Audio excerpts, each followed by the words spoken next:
Tarihi ya rubuta wani sabon shafi a masarautar Zazzau, inda masarautar ta cika ta kuma tumbatsa bisa naɗin Architect Muhammad Namadi Sambo GCFR a matsayin sabon sardaunar Zazzau na biyu. Mutane da dama ne suka cika fadar Zazzau don shaida wannan ƙasaitaccen bikin naɗi mai ɗimbin tarihi, abin da ya kama daga kan manya-manyan 'yan siyasa, manyan jami'an tsaron ƙasa, har ma da sabbi da tsofaffin gwamnoni da kuma tsohon firaministan jamhuriyar Nijar da shauran manya-manyan baƙi daga ciki da wajen ƙasar ta Najeriya.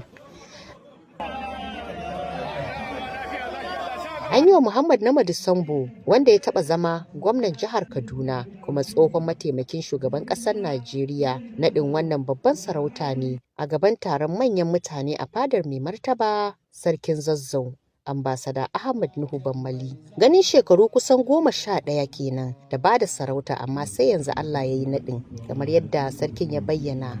Ga kuma farin jinin sarautar Sardauna, watakila hakan na da nasaba da yawan jama'a fiye da yadda aka saba yayin naɗi a fadar.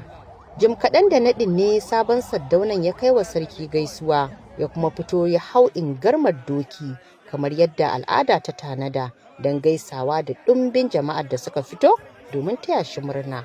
Akasari dai masarautu a arewacin Najeriya kan bayar da sarautar Sardauna ne ga manyan waɗanda suka yi wa ƙasa hidima ta hanyar mukamin siyasa don su koyi da halin Sardauna Gamji ɗan ƙwarai Ahmadu Bello, abin da ya sa sarautar ke da matuƙar farin jini da mahimmanci da kuma karɓuwa ga al'umma.